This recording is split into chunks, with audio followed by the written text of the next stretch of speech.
Solar on-grid சிஸ்டத்துக்கு subsidy வந்து 78,000 ரூபா government கொடுக்குது. அது 3 கிலோவாட்டுக்கு மேலே யார் பண்ணுறதா இருந்தாலும் 78,000 ரூபா. 3 கிலோவாட் உங்களுக்கு எவ்வளோன்னு கேட்டிங்கன்னா 2,00,000 ரூபா. 3 கிலோவாட் போட்டிங்கன்னா 2 மாதத்துக்கு 60 நாளைக்கு உங்களுக்கு 900 யூனிட் வந்து ப்ரொடக்ஷன் பண்ணி கொடுக்கும் சோலார். நீங்கள் இது பேங்க் லோனாக கூட நீங்கள் பண்ணிக்கலாம். பேங்க் லோன் பண்ணுற மாதிரி இருந்தால் உங்களுக்கு 20,000 ரூபா வந்து டவுன் பேமெண்ட் கட்டணும். பேலன்ஸு 1,00,000 ரூபா வந்து இஎம்ஐ உங்களுக்கு போட்டு கொடுப்பாங்க. இது வந்து நீங்கள் எந்த பேங்க்கில் வேணால் யூஸ் பண்ணிக்கலாம். 7% இன்ட்ரெஸ்ட். இந்த சிஸ்டத்தில் பேட்ரிங்கிறது வராது. இதுதான் ஆன்-கிரிட் இன்வெர்ட்ரு. இந்த இன்வெர்ட்டர்லேருந்து ஈபிக்கு போயிடும். ஸோ அதனால் வந்து பேட்ரி ஸ்டோரேஜ் இதில் கிடையாது ஆன்-கிரிட் சிஸ்டத்தில். உங்கள் வீட்டில் இருக்கிற மீட்டரை எடுத்துகிட்டு இந்த நெட் மீட்டரை தான் வந்து இதில் இன்ஸ்டால் பண்ணுவாங்க. இந்த நெட் மீட்டருங்கிறது பை டைரக்ஷனல் மீட்டர்.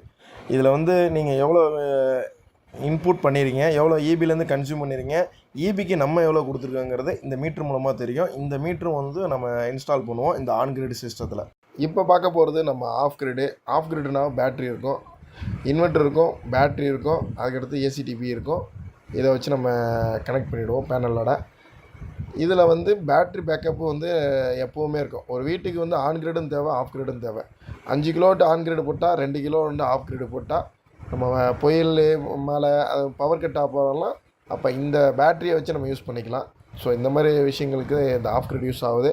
உங்களுக்கு தேவைன்னா நம்மளை கான்டாக்ட் பண்ணுங்கள்.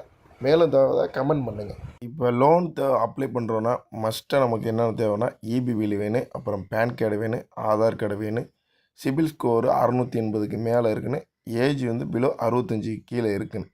இதுதான் ரொம்ப முக்கியமான விஷயம். ஸோ இதெல்லாம் நோட் பண்ணிக்கிட்டு பேங்க்கில் அப்ளை பண்ணுங்கள். அதுக்கான லிங்க்கும் நான் கீழே கொடுக்குறேன். அதை ஃபாலோ பண்ணி லிங்க்கை வந்து அப்ளை பண்ணுங்கள்.